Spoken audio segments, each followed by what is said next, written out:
so I assume you guys were having a celebration in there. Did you celebrate, and how do you make that transition from celebrating this, but knowing you have more work to do? Merci pour votre temps. Vous avez un petit peu attendu, donc on suppose que vous avez fêté la victoire. Comment vous faites la transition entre fêter ce moment-là et se repositionner pour le prochain match? On va le fêter comme il se doit aujourd'hui.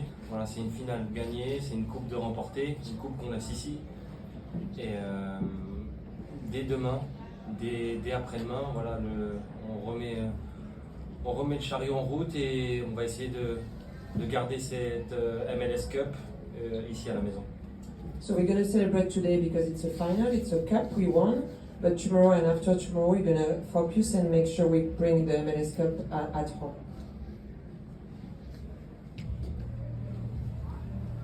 Hi Dennis, congrats on the win. How massive would it be for LAFC to win their back-to-back championship in less than 2 years? Félicitations pour la victoire. Comment vous sentez si vous gagnez la MLS Cup 2 ans de suite, back-to-back?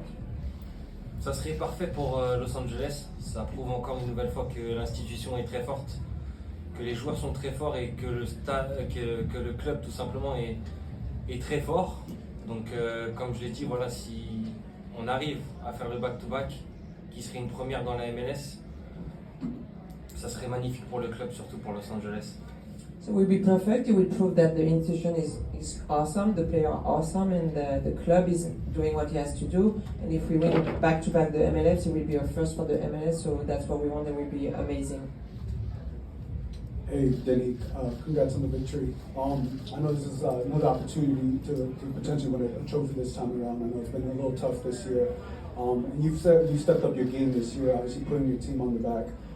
When did you realize that the team was going to feed off of you this year and in the playoffs and now going into the final, the MLS Cup final? Donc bravo pour cette saison formidable. Vous avez vraiment élevé votre jeu avec l'équipe derrière vous. Can you repeat the last part? Sorry. When did you realize that the team was going to feed off of your energy in order, to perform throughout the playoffs? Thank you. Quand est-ce que vous avez réalisé que l'équipe justement allait vous nourrir et vous permettre de jouer à ce niveau de jeu cette saison? Depuis la préparation. L'année dernière, je suis arrivé au cours d'année où on a gagné la MLS Cup, mais j'avais pas vraiment fait de pré-saison, même si je me suis adapté.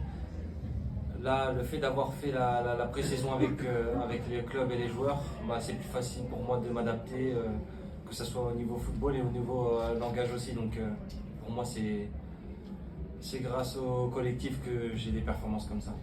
But this year I was able to do the pre-season and be ready, so it was easier than last year. Last year I arrived just for the MLS Cup, we won, but I was not really as my level. This year because I started the pre-season and I was able to step up my game, being with the team on the field but also on the language. Okay, final opportunity. One more question for Denis. Thank you. Oh, sorry, just one. Sorry. Denis, what are your thoughts on the match tonight and how you guys played specifically defensively? Quelles sont vos pensées sur le match aujourd'hui et justement sur votre rôle en défense aussi? Il a été très consistant. Voilà, moi j'avais le devoir d'emmener du danger comme Kike l'a fait et comme toute l'équipe. Après voilà, comme vous l'avez vu, on sait défendre. On l'a fait à Seattle. Dans des moments difficiles, on le fait aussi à la maison. C'est Los Angeles FC tout simplement. C'est attaquer, c'est défendre. Donc voilà, on va essayer de faire ça à Columbus. So we played our game like we were very strong in defense. We know what to do, what we did in Seattle too, and we're going to do the same at Columbus. We know how to attack and we know how to defend, and we showed it tonight.